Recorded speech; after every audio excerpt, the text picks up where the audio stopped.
É isso aí, sejam todos bem-vindos a mais um vídeo do canal com mais informações do Palmeiras, que foi muito prejudicado nesse jogo contra o Flamengo, e nós vamos acompanhar toda essa polêmica com os nossos amigos da ESPN Brasil. Então já se inscreve no canal e deixa seu like para ficar por dentro de todas as notícias do Verdão, e coloca aí nos comentários se você concorda que o Palmeiras foi prejudicado ou não, né? Esse pênalti polêmico que acabou mudando todo o jogo. Sem mais delongas, bora acompanhar o vídeo, bora lá. Assim, estamos de volta, com as partidas encerradas desta tarde do Campeonato Brasileiro. Empate em 1-1 no Recife entre Sport e Internacional. E o Flamengo com grande vitória no Allianz Parque, importantíssima, faz 2-0 em cima do Palmeiras. O Palmeiras segue na liderança da competição, mas não consegue abrir aquela vantagem. O Flamengo cola, tem agora um ponto a menos que o time paulista. Oswaldo, Pascoal, Silas e Rodrigo Bueno. E daqui a pouquinho a Renata Ruel também, porque temos lances importantes a serem discutidos no programa. Tudo bem, Pascoal? Boa noite. Tudo bem, Bruno. Um abraço para você. Que prazer me encontrar com esse amigo meu, Bubu, Rodrigo Bueno, um cara que eu tenho um carinho especial, gente boa demais. E aqui, meu parceiro de toda semana, Silas. Boa noite. Boa noite para você, fã de esporte. E aí, Pascoal? Aí é o seguinte, a proposta de jogo do Flamengo foi mais eficiente diante da proposta de jogo do Palmeiras. O Palmeiras perde um pênalti, depois a Renata vai falar a respeito, e deixa o Flamengo com todas as armas. O time do Palmeiras se desarmou depois que perdeu o pênalti.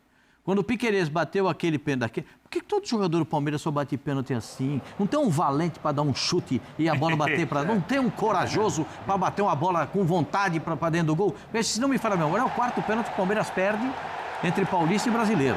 Teve um do Flaco na Ilha do Retiro que ele fez, certo? Lembra aquele lá do Flaco? Mas aí, ó, tem o do Estevão no jogo passado e teve o do Veiga do mesmo jeito na Neoquímica Arena. Isso é no Campeonato Paulista. Acho que, somando tudo, paulista e brasileiro, são 4 pênaltis desperdiçados pelo Palmeiras. Se eu não estiver errado, depois o pessoal faz a contabilidade para ver. O time do Palmeiras vinha bem até os 16 minutos, quando aconteceu esse pênalti. A partir daí, o time do Palmeiras ficou completamente desarrumado. Apareceu o Rossi nessa defesa, praticamente uma bola recuada, né, pelo lateral esquerdo do Palmeiras, pelo Piquerez. E o Flamengo começou a jogar melhor do que o Palmeiras, criar mais oportunidades do que o Palmeiras. Foi mais eficiente no segundo tempo. O Flamengo, que veio com uma proposta de lentidão no jogo, atrasar o jogo, para não dar a velocidade do jogo que o Palmeiras queria, a intensidade de jogo que o Palmeiras queria, cria ele, o Flamengo, no segundo tempo, essa intensidade, esse volume, e joga melhor que o Palmeiras, né? Até quando sai o pênalti a favor do Flamengo, que outra coisa que, para mim, é um pênalti constrangedor, mas aí a gente vai ter análise a respeito disso, e o Palmeiras se enrolou nele mesmo, né? Não soube, esse é o lance do pênalti. Esse é o lance do Murilo em cima do Arrascaeta. O Arrascaeta vai bater o pênalti, bate tão bem o pênalti que o goleiro do Palmeiras quase cai sentado, de tão bem que ele bateu o pênalti, né? O Palmeiras se desarmou completamente, se desarvorou depois da marcação desse pênalti. Aí as alterações são feitas e todas para frente, todas botando o time com mais atacantes tirando defensores, e aí num contra-ataque o Flamengo faz o segundo gol. Eu sempre digo o seguinte, eu não critico o modo de jogar. O Flamengo escolheu esse modelo de jogo, de tirar a velocidade do jogo e impedir o Palmeiras de ter intensidade no primeiro tempo. E dele, Flamengo, jogar na etapa complementar. E foi agraciado com essa vitória, 2-0. Em termos de jogo, de futebol, não dá para reclamar. O Flamengo foi superior ao Palmeiras no segundo tempo. O Palmeiras teve algum rendimento na primeira etapa, mas no segundo tempo não há o que questionar. E já tem a Renata Ruel, então, para a gente falar de todos esses lances. Tem um outro pênalti que o Palmeiras pede em cima do Vitor Roque, então, para a Renata também analisar. Por que o Palmeiras foi melhor que o Flamengo? Aliás, foi melhor que o Palmeiras, Bubu? Como? Boa tarde para você, Bruno, maestro Silas, sempre reverência. E ao mestre Pascoal também, um dos nossos ídolos da comunicação esportiva. Fã de esporte, é o seguinte, Flamengo venceu. Para mim, começa por aí, né? A manchete do jornal do dia seguinte... Não é o Palmeiras Flamengo perdeu. vence e cola no Palmeiras. Palmeiras perdeu do Flamengo. Olha lá, Flamengo vence com gols de Arrascaeta e Ayrton Lucas. O sujeito principal é o Flamengo. Esse é o segundo gol. Acho que o Silas vai falar, a gente já estava conversando um pouco sobre isso. Felipe Luiz foi muito feliz, né?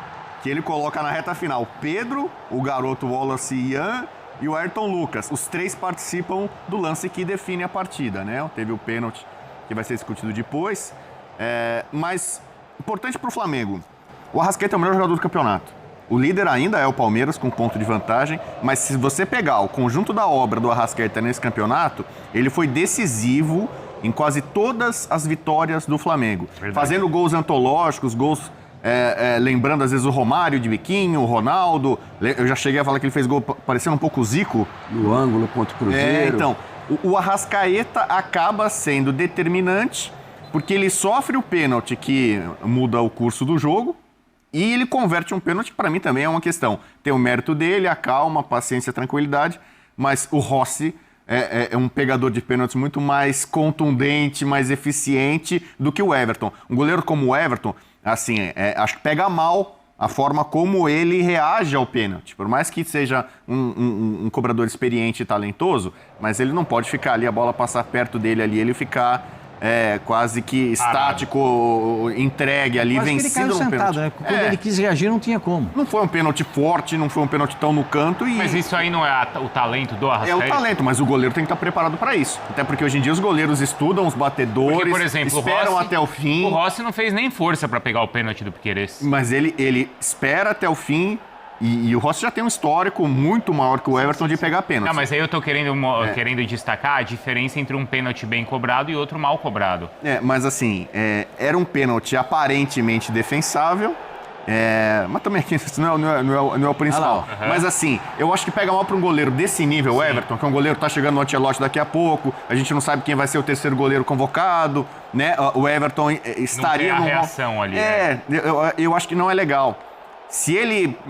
pelo menos pula pro lado direito, o canto errado, não pega tão mal quanto ele ficar no meio do gol assim, acompanhando, né, como um torcedor a bola. Puxa, não dá pra fazer nada. Ele tentou jogar uma pressão no Arrascaeta antes do Arrascaeta bater o pênalti. Vou pular pro outro lado, né? Tipo, deu ali... Então eu falei em algumas coisas. Duelo dos goleiros, o Rossi foi melhor. Duelo técnico, pra mim, Felipe Luiz, que é o 8º treinador, na era Palmeiras-Abel, é o 8º treinador do Flamengo contra essa fase recente do Palmeiras. E o Palmeiras está sem perder do Palmeiras há 15 jogos de Campeonato Brasileiro. No Brasileiro. De Campeonato Brasileiro, porque são, se não me falha a memória, são 8 vitórias, agora eram 7-7. Agora são 8 vitórias do Flamengo contra 7 empates. O Palmeiras não consegue ganhar do Flamengo em Campeonato Brasileiro. E tem uma coisa, primeiro, na era do Abel, agora são 15 jogos contra o Flamengo. Ele ganhou só 3. 2 em campo neutro, a final da Libertadores, a final da Supercopa de 23, 4-3 para o Palmeiras, sim. E ganhou um jogo só em casa, que foi o ano passado, que pouco adiantou, foi uma vitória por 1-0, a volta da Copa do Brasil do Flamengo do Tite. Verdade. O Palmeiras venceu o jogo, mas quem festejou foi o Flamengo. Então, o Palmeiras, de fato, na era Abel, tem essa espinha atravessada. Alguém fala, mas tem a Libertadores, sobretudo a Libertadores. Porque a Supercopa foi uma para cada lado, né? O Flamengo ganhou uma do Palmeiras, o Palmeiras ganhou uma nessa fase recente.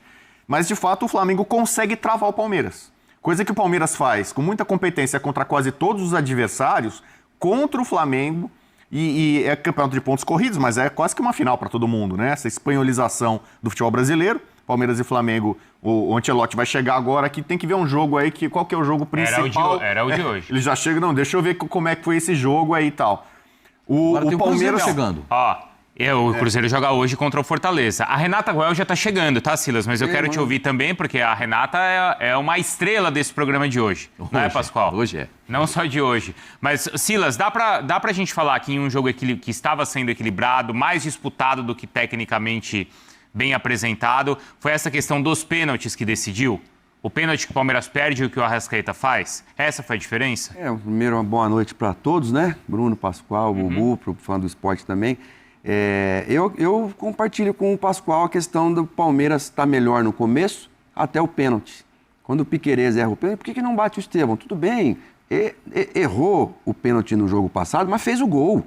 A calma que ele teve para dominar a bola no pênalti passado, o Estevão, ou qualquer outro ali ia chegar chutando a bola. Já vem de 2 pênaltis perdidos seguidos, né? Perdeu aquele contra o Corinthians também. Mas o Estevão pode perder pênalti, porque ele é o melhor jogador do Palmeiras hoje, disparado. Então ele pode... E ele precisa ficar bom nisso. Vai ficar bom à medida que vai fazer, que vai errar. Porque o Estevão consegue virar o pé. O Piquerez, pra mim, não consegue virar o pé. O Arrascaeta vira o pé. Se o goleiro sai antes, ele vira o pé. Giovani fazia muito bem isso. Então, assim, agora tudo bem, perdeu, acontece, né? Méritos pro Rossi aí. Muito mérito também, Bruno, pro Felipe Luiz, que não só pelo Ayrton Lucas ter feito o gol, mas por ele dobrar a marcação ali. A ideia dele foi dobrar a marcação no Estevão. Então ele já tinha ali o lateral esquerdo, coloca o Ayrton Lucas na frente, muito rápido. Ia saber, faltava pouco. Pascoal falou na redação, o Flamengo nos últimos 15 minutos vai subir a marcação e vai tentar jogar dali para frente. Aí o Jailson falou, isso se o Flamengo não fizer, se o Palmeiras não fizer um gol antes. E aconteceu mais ou menos aquilo que a gente estava prevendo ali antes do jogo acabar, porque era o desenho do jogo. Agora, o Giai, muito bem na partida, e a gente também comentou, isso se o Estevão não tirar um coelho da cartola, ou o Arrascaeta. O Arrascaeta acho que foi mais rápido, num lance polêmico, que a gente vai discutir bastante aqui com a Renata, se foi ou se não foi pênalti. Na minha opinião, eu acho que também não foi para pênalti, né? Mas faltou conversa, porque se o Murilo não segura o Arrascaeta, já estavam chegando, o Everton já tinha saído, vinha chegando pela esquerda ali. O Giai já estava chegando na cobertura. Ou seja, o Arrascaeta não chegaria nessa bola, de qualquer maneira. Então, mas Palmeiras segue na frente. É uma jogada que o Gustavo Gomes sai para buscar o Luiz Araújo. Não, e que passe do Luiz Araújo. E aí o Luiz Araújo encontra o Arrascaeta. Um passe no Arrascaeta ali muito bem também. E o Arrascaeta até ali não tinha sido a figura dos outros jogos e que a gente mencionou, o Bubu mencionou bem aqui. Mas... É o artilheiro do Campeonato Brasileiro. No pênalti ele mostrou que ele, mesmo não jogando bem, tá frio. Às vezes o cara não tá jogando bem e fala, puxa, será que é para eu bater esse pênalti? Não, daqui a bola, foi lá, bateu, fez o gol. Você pega os principais jogadores do Flamengo, esses que são selecionáveis, né? O Wesley estava jogando, estava suspenso. Sim. Pedro, jogou no meio de semana, estava no banco de reservas. O Gerson preocupa muito, saiu lesionado. Aliás, o Eric. Eric Pulgar. O cara que acabou resolvendo esse grande jogo, que é o sempre mais esperado recentemente no futebol brasileiro, acaba sendo o Arrascaeta. E eu não posso, né, o Bruno, o Pascoal, ser injusto com o gramado sintético, porque o lance do Gerson não parece que ele enroscou na grama, que o joelho enroscou na grama, ou que ele saltou e caiu. Não, mas o gramado sintético ainda é uma situação a ser muito estudada. E o Varela foi muito bem, o Varela foi puxado para volante, entrou o Danilo, e também ali acho que foi um grande acerto, né? Que era uma coisa preocupante para o Flamengo, que você perde o Gerson, Sim. que é o motor, né? É o cara que dá a dinâmica do time. A solução que o Felipe Luiz achou ali foi muito boa. E da outra vez ele puxou o Léo para volante e aí o time se desarrumou inteirinho, né? Ele botou o Danilo na zaga e desarrumou toda a zaga do Flamengo, desarrumou todo o meio campo. Ele optou agora por trazer o Varela na partida de hoje para deixar um pouco mais de distância entre os volantes. O Varela não saiu muito, ficou ali marcando. Fala o Léo Ortiz, né? O Léo. Num Carioca, num começo lá, que deu certo um ou outro jogo, mas que... o Tite chegou a fazer isso também. Quando ele for jogar de volante, quando o Léo for jogar de volante, o Léo Ortiz, ele tem que jogar de volante, tem que jogar um zagueiro na composição. Sim. O que aconteceu no jogo passado é que abriu um clarão entre os jogadores do meio campo e os jogadores da defesa. E aí ficou um buraco, o Flamengo ficou completamente perdido. E aí o Felipe até fala, eu perdi o controle, do jogo. Virou futebol, ele até brincou, né? Falou assim, né? Bom, a Renata Ruel já está com a gente, hein? Renata, olha, até agora nós só fizemos um abre. Só um esquenta para a Renata Ruel agora falar do assunto que vai ser a discussão aí na noite de hoje e também amanhã, né, Renata? Porque acho que tem 3 pênaltis aí para a gente analisar. O que é marcado da mão ali do Varela, certo? Do Varela? Isso. Né? Que fica, e aí o Palmeiras perde o pênalti, depois o pênalti em cima do Arrascaeta e tem ainda aquele lance do Vitor Roque que os palmeirenses estão reclamando. Então, Renata, o programa é seu, hein, Renata? Começamos por onde, hein? Vamos pelo gol que é pelo lance que é decisivo do Arrascaeta ou do Murilo em cima do Arrascaeta, Renata. Olá, boa noite, Bruno, Bubu, Sila, Pascoal, fã de esporte. Para mim é mais um final de semana trágico da arbitragem brasileira, mais uma rodada trágica. No sábado nós já tivemos erros claros, hoje no jogo do Grêmio e Bahia, outro erro absurdo, e para mim mais erros agora nesse jogo hoje, Palmeiras e Flamengo. São tantos lances que fica até difícil da gente saber onde começa. Mas vamos para o pênalti, né, do Murilo aí no Arrascaeta. Para o que eu vejo nessa jogada, o Murilo passa a mão no corpo ali do Arrascaeta, mas é um passar de braço, não é segura o adversário. O Arrascaeta poderia seguir na jogada. Ele conseguiria seguir nessa jogada. Não há infração, não há um braço que impede o avanço. Então, para mim, não há penalidade. O campo entende como não pena, o VAR interfere, ele vai no VAR, muda a decisão. E aí, se ele fez pênalti, ele erra 2 vezes. Até porque, se ele deu pênalti, que para mim não foi, era no mínimo cartão amarelo, porque não tem disputa de bola. Então, ele erra 2 vezes. Ao marcar o pênalti, já que ele marcou o pênalti, não dá cartão amarelo. No mínimo, tá? No mínimo. Então, assim, esse para mim é mais um erro que interfere no resultado final do jogo, interfere no resultado ali, e é mais uma vez mais mostra que a arbitragem no Brasil é um problema gravíssimo. Mostra o tamanho da crise que está a arbitragem brasileira, esse lance, o lance do Grêmio, e a gente vai falar mais um pouquinho dos outros, né, Bruno? A gente já vê os outros também, mas antes eu quero saber do Rodrigo Bueno, do Pascoal e do Silas, se eles acharam que foi pênalti. Para a Renata, então, não foi e o lance interfere no resultado. Para você, Pascoal? Mais uma vez, eu vou dizer uma frase que eu digo praticamente toda semana, né? É constrangedor, né? É, Pascoal? É constrangedor, porque quem marca esse tipo de pênalti nunca entrou num campo de futebol para jogar futebol. Quem marca esse tipo de pênalti nunca deu um chute na bola. Nunca entrou em campo, tá aqui, ó. Tô falando de um craque, jogou com a camisa 10 da seleção brasileira na Copa do Mundo. O cara, quando vai, entra na área, o zagueiro tem esse tipo de encontrão, tem o tipo de... Há muitos lances que são dessa forma. Isso é constrangedor. Constrangedor. Marcar esse pênalti é constrangedor. É, assim, é de se lamentar absolutamente, né? A semana passada eu aqui perguntei o que estavam tentando fazer com o Grêmio, né? Porque o Grêmio, em todos os jogos do Campeonato Brasileiro, teve prejuízo da arbitragem. No jogo de hoje, o que eles fizeram? Pois é. Aí é um outro lance, o lance do Bahia, né? Presentearam o Grêmio com um pênalti. E alguém paga o erro, né? Não precisa fazer isso. É só apitar direito. O Ramon Abate-Abel, todo jogo que ele apita tem BO. Você já reparou, não? Todo jogo, tu pergunta pra Renata, todo jogo que ele apita tem um BO. É que tem BO em todo jogo, Pascoal. Mas por que tem isso? Porque o VAR brasileiro é no mínimo inocente. Quem tá no VAR nunca deu um chute na bola. Quem apita o jogo não tem noção do que está fazendo. Eles conhecem todas as regras. Todas as regras, eles conhecem todas. Só que eles não sabem aplicá-las. Porque eles nunca deram um chute na bola. Eles não sabem como o futebol se desenvolve. Eles não sabem que o futebol é feito de contato. Eles não sabem que o jogador de futebol não é aquele bonequinho que fica com o bracinho assim, soldadinho do Forte Apache. Não tem mais isso, né? Playmobil.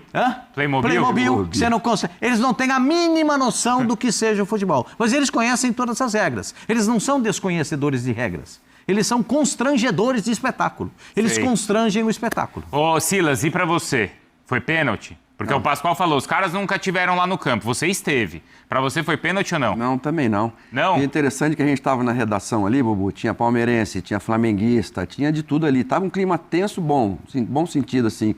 Você acredita que o flamenguista falou pra gente, não foi pênalti? Falou? Falou. O flamenguista falou, não foi nada. Eu não vou falar o nome dele. O cara, irmão nosso muito querido. Não, então aí você tem mais ou menos a ideia, né, do que está acontecendo dentro do campo. Olha o que fizeram com o Palmeiras. Falou assim? Falou assim. Então, infelizmente, é isso. E infelizmente para o Ramon Abate-Abel, pior ainda, porque de novo ele, né, no lance da jogada, que não só prejudica o espetáculo, prejudica ele próprio e a arbitragem brasileira. Aí eu acho que quem complica a vida do árbitro é o VAR. Eu acho que o VAR acaba constrangendo o árbitro, porque o árbitro ele tá no lance, ele vê o lance e ele não marca. Aí, a partir do momento que o VAR chama o árbitro para ir lá na cabine, o que eu tô imaginando, Bubu, e a Renata pode falar? O árbitro ele já vai pressionado, porque já teve uma decisão lá no começo do jogo que foi favorável ao Palmeiras. E aí o árbitro pressionado falou assim, se eu não agora, o VAR me chamou, e se eu mantiver a minha decisão aqui, vão falar que a Leila não assinou contra a CBF, que o VAR é não sei o quê do time paulista. Então eu acho que o maior problema aí, me parece, pelo que vocês estão falando, é o VAR chamar e entregar a cabeça do árbitro aos leões. Bom, mas se o Você árbitro... achou que foi pênalti? Primeiro é o seguinte, eu já estou com abstinência de Premier League, né? Hoje, desfecho do Campeonato Inglês, e a Renata sabe, eu sigo muito o padrão de arbitragem da Premier League, né? Então, para dar pênalti tem que ser um negócio muito forte, né? Até o pênalti dado para o Palmeiras depois, né? No começo dá para discutir uma série de coisas, mas esse para mim é mais um pênalti na linha da frase que ficou famosa. Esperou o contato veio, viu que o árbitro tá marcando tudo. E aí? Porque tem um contato que é muito leve. O tal do impacto. Não tem impacto para derrubar o Arrascaeta. Então o Arrascaeta ele dá um tapa, a bola fica longe, ele percebe que não vai chegar, que o Giai tá vindo na cobertura lá. Ó, é só você notar, a bola fica longe, o Giai tá na cobertura, ele, como diz o Silas, ele sente o braço e se atira. Esperou o contato. Aí tem um contato que é muito leve, que não é o suficiente, aí ele se atira, cai e o árbitro acaba... Também pelo ambiente, a atmosfera, já deu um pênalti pro Palmeiras. Puxa, e agora? Tal, como é que vai ficar? Ele pressiona o árbitro. Pressiona, condiciona, o VAR chama, né? O VAR chamar também, assim, eu acho... O árbitro que decide é o de campo. Se o VAR chama você pra ver um absurdo, olha aqui, você... não, amigão Bubu, eu não vou com você nessa, não. Eu sou o Bruno Vicário, eu sou o árbitro principal. Tem personalidade. Respeito você, Bubu, mas eu vou manter minha decisão, não foi nada, né? Ele poderia muito bem ter feito isso. Mas aí é Daronco ou Klaus, que tem esse... O Candansan no meio de semana fez isso. Mas o Candansan é irresponsável. Ele se prejudicou, né? O Candansan foi por irresponsabilidade, não foi por falar não... Sei. Mas pra você foi pênalti ou não? Não, de jeito nenhum. Ô, Renata, aí a gente pode até mostrar, então, o primeiro lance, o lance do pênalti a favor do Palmeiras, e eu queria que você respondesse se essa minha tese de que o árbitro ele já vai pressionado por uma decisão anterior tem a ver ou não, isso não passa na cabeça do árbitro, Renata. Só lembrando que o Bruno Arleu hoje também foi lá no jogo do Grêmio no VAR e manteve a decisão, né? Então você tem árbitro que mantém, você tem árbitro que muda e briga com a imagem. Então, para mim, o VAR é um problema hoje no Brasil, mas o árbitro em campo também. Porque se você não aguenta pressão, você não pode ser árbitro de futebol. Se você cede em função de pressão, você não serve para ser árbitro de elite. E o VAR hoje, querendo ou não querendo, mais apita o jogo do que qualquer outra coisa. Para mim, na verdade, a nossa arbitragem é uma tragédia, isso é verdade. E aí, a hora que a gente vê esse lance da mão, né, do Varela, o que a gente vê aí? Hoje, eles marcam esse tipo de pênalti. Ele tá girando o corpo, o braço tá um pouquinho afastado do corpo, ampliando o espaço corporal, cria uma ação de bloqueio da passagem da bola, e aí eles marcam esse tipo de pênalti. E aí você tem 2 pontos. A posição do abate nesse lance não é ideal para ele saber se é dentro ou fora. Para ele saber se é dentro ou fora, ele tinha que estar nessa linha paralela da área penal aí, da grande área. Ele não está. A gente vê que ele está mais central. Ele não consegue definir. E aí o VAR chama. E aí eu acho que esse é outro ponto para a gente. O VAR é caro, gente. O VAR, a gente não tem a melhor tecnologia, mas ele é caro. E mesmo sendo caro, você não consegue ter uma imagem que dê claro se é dentro ou fora. Quando aproxima, fica ainda pior, distorce ainda mais a imagem. E é também, eu falo, que a arbitragem ontem também teve polêmica. A linha traçada no gol do Vasco e Fluminense, você não enxerga nada. Essa tecnologia também não nos mostra nada, não define nada. Absolutamente nada. E aí, se você não tem uma definição, se você não tem 100% de certeza, você vai manter a decisão de campo. Árbitro mal posicionado em campo, claro que não tem imagem, o pênalti em si, a falta em si, é marcável, é o que eles marcam hoje, por entender uma ação de bloqueio.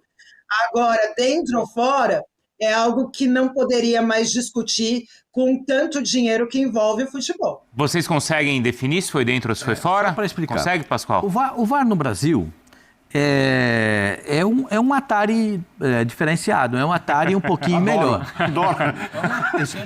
Nós estamos falando de coisa assim, absurdamente... É o Frogs and Fly, absurdamente tecnológico. Nós estamos vivendo uma era absurdamente tecnológica e a gente tem um VAR virado num Atari. Por quê? Porque as imagens, eu vou repetir para vocês, se vocês não sabem, eu vou explicar. As imagens usadas no VAR são as imagens fornecidas pela TV. O VAR não tem imagens próprias. Mas não foi esse o combinado quando traçaram o protocolo do VAR, Pascoal. Eu vou repetir para você. As imagens são as mesmas da TV. O VAR, a CBF, que é dura, a CBF vai pagar 5 milhões por mês para um treinador para ser técnico da seleção brasileira. Está com problema de dinheiro. Então o que vai acontecer? Eles botam um VAR desse porcaria no futebol brasileiro. Que você não sabe se está dentro, se está fora, e as linhas do impedimento nunca são traçadas direito, são sempre tortas, sempre tem um ângulo diferente. Por quê? Porque eles não têm imagens próprias. O VAR na Inglaterra, aí está aqui nosso mestre Bubu para falar, toda hora decide esse tipo de lance em frações de segundo. Por quê? Existem as imagens do VAR, o automatismo do VAR, bateu ali, esse lance ficou 6 minutos discutindo. 6 minutos para ser decidido. Então, mas porque todas as vezes que o árbitro vai e ele vê 10 vezes, 14 vezes a imagem, significa que ele não tem convicção nenhuma. Não, e mais. Zero. Outra coisa, esse é um lance se é dentro e fora da área, é um lance objetivo. Então, se o VAR tem essa imagem conclusiva, nem chamaria o árbitro. Foi fora, foi dentro. Se marcou dentro, mas foi fora isso aí. Bota pra lá. Eu acho que ele chamou, o áudio vai ser divulgado. Ele deve ter chamado assim... Não dá para entender, não sei o que aconteceu. Vem ver se você descobre. Até hoje nós estamos em 2025. Lembra de 2023? Que teve aquele gol contra o Atlético Mineiro, Flamengo e Atlético Mineiro, que a gente não sabe se a bola entrou ou não? Se o Everson puxou a bola para dentro de dentro para fora. Lembra desse gol? Vocês lembram disso? Até hoje ninguém sabe. Porque o VAR do Brasil é isso aí que vocês estão vendo. É inconclusivo. E sendo inconclusivo, é o que a Renata disse, o VAR não te dá a conclusão, o árbitro fica com a convicção dele. Com a palavra dele. Eu não sei se foi fora ou se foi dentro. Se foi fora, seria falta. Sim, mas se estiver dentro, aquilo é pênalti. Alguém consegue saber? Para você, foi dentro ou foi fora? Eu não tenho como saber com exatidão, né? Não sou um robô, mas a minha impressão é que foi fora da área. Porque você pega o pé esquerdo... A perna está fora da área. A perna está em cima da linha. Sim. A perna esquerda, né? Que o Varela está virado para cá. A perna esquerda dele está em cima da linha. Isso. E é o braço direito que está assim. Então, certamente, o braço direito está mais para fora da linha. Então, a minha impressão, a minha sensação para uma imagem de frente é que seria fora. Mas a própria marcação, a Rê pode explicar melhor assim, eu acho que já era discussão, eu não sei se o VAR chamou para falar, vem ver se foi pênalti ou não. Além da questão de fora ou dentro da área, a própria questão, se esse toque, porque o jogador já tá meio de costas, né, assim, a bola, se não batesse aqui, ia bater na nuca dele, não sei e tal, possivelmente ia ser um bloqueio, um desvio mesmo. Mas, então, por exemplo, esse pênalti eu já acho que é altamente discutível. E se a discussão é objetiva, não precisaria chamar o árbitro. Sim, se é dentro ou fora, uma imagem é capaz de... Foi dentro, confirma. Isso, não, foi fora, cancela. O VAR tem as próprias imagens, eles resolvem por ele mesmo.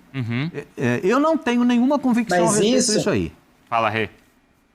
Isso antigamente, né? Ou vamos dizer, no protocolo do VAR original, porque aqui, com a orientação nova da CBF, é assim, olha, eu não tenho certeza, você é o árbitro, vem aqui decidir. Por isso que a gente está vendo tantas idas ao VAR e os árbitros mantendo a decisão.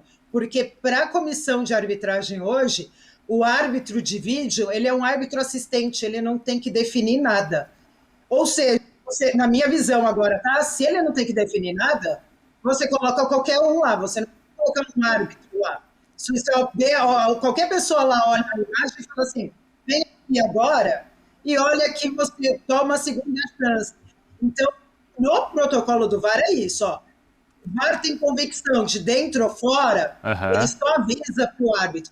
Mas hoje, com a nossa orientação aqui da comissão de arbitragem da CBF, tudo é para o árbitro de vídeo chamar para o árbitro.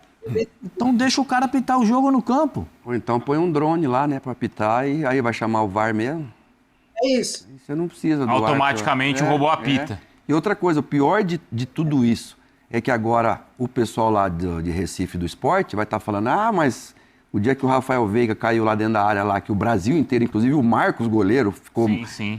não tô nem se a torcida vai ficar brava comigo. Aí agora o Grêmio, que foi prejudicado várias vezes. Alguém está pagando sempre a conta nas rodadas seguintes. E aí a arbitragem...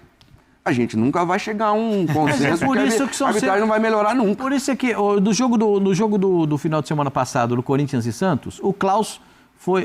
o que ele decidiu errado. O VAR o auxiliou. Não, mas aí o VAR tá aí. O VAR tá aí, o auxiliou e foi bem. Perfeito, né? Foi bem, o VAR foi bem. Porque o Klaus apitou mal, apitou o jogo com preguiça. Apitou o jogo com preguiça. Agora, o Ramon Abate Abel, todo jogo dele tem problema. Todo jogo tem problema. Não sei. E ele apita todos os jogos importantes que tem, ele está apitando esses jogos importantes. Esse menino que foi afastado agora, porque também ele caprichou, né? Candançan. O Candansan. Você sabe que eu briguei com a Renata aí nesse lance, viu, Pascoal? O Candansan. Eu briguei com a Renata esses dias aí. Candansan.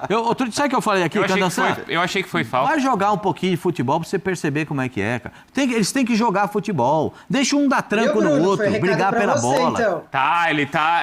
indiretamente é pra mim, hein, Renata? Mas tudo bem, isso aí foi um lance do meio de semana, e já discutimos muito. Mas eu acho que, de fato, a maioria entendeu ali que não era para o gol ter sido anulado, é isso, né? O gol do Grêmio ter sido sido anulado. Pra mim, absolutamente o braço normal. tá na mesma direção da perna ali, ó. Tá fora da área. Tá fora da área? Sabe qual foi a impressão? Nem sei se isso deve ser marcado ou não. Eu fiquei com a impressão que o braço estava fora, como o Bubu falou, mas no momento que tem a bolada, o impacto vem pra dentro. Vem pra dentro. Sim, mas é onde bate, não é o impacto final. Entendi. É onde bate. Vai terminar. É na origem da bola bater aqui. Eu tenho muitas dúvidas. Eu confesso para você que eu não tenho definição sobre isso, não. Vamos ver quando esse áudio for divulgado também, pra gente ver como eles entenderam. Já tem as entrevistas coletivas, tá? Do Felipe. É isso aí, galera. Esse foi o nosso vídeo de hoje, né? Com essa derrota do Palmeiras, que acaba com a sequência incrível que o Palmeiras estava tendo, depois de um erro muito grave aí da arbitragem do VAR, que acabou marcando um pênalti no mínimo duvidoso. Claro que vai ter gente falando que foi pênalti mesmo, já que teve que encostou ali no jogador do Flamengo, mas será que realmente foi suficiente para derrubar ele? Será que realmente foi suficiente para parar o jogador do Flamengo? Então cada um, né, vai ter a sua opinião. Gostaria que você deixasse aí nos comentários o que você achou que faltou pro Palmeiras também nessa partida. Será que o Palmeiras não estava realmente tão bem e acabou sendo derrotado? Ou será que o Palmeiras merecia sim, já que no primeiro tempo estava melhor, né? Até porque também jogando em casa, com certeza o Palmeiras ia para cima e acaba perdendo o jogo do confronto direto, né? Mas o importante é que ainda é líder, ainda está ali brigando por esse título, e claro que um jogo assim não vai apagar tudo que o Palmeiras tem feito até agora, que tem jogado muito. Você acha que o Palmeiras foi prejudicado nessa partida, ou será que não, né? Será que a arbitragem tem que ser revista, e o VAR principalmente? Eu acho que o juiz no momento não marcou o pênalti, mas o VAR acabou chamando, e aí ficou aquela pressão pro juiz, e ele acabou indo na do VAR, e, né, na opinião da maioria, acabou errando. Gostaria que você deixasse aí tudo isso aí nos comentários. Não se esqueça de dar aquela moral, se inscrevendo no canal e deixando seu like. Isso ajuda demais o canal a crescer, a gente trazer mais conteúdos do Verdão aqui pra você. E é isso, né? Até o próximo vídeo. Valeu, fui!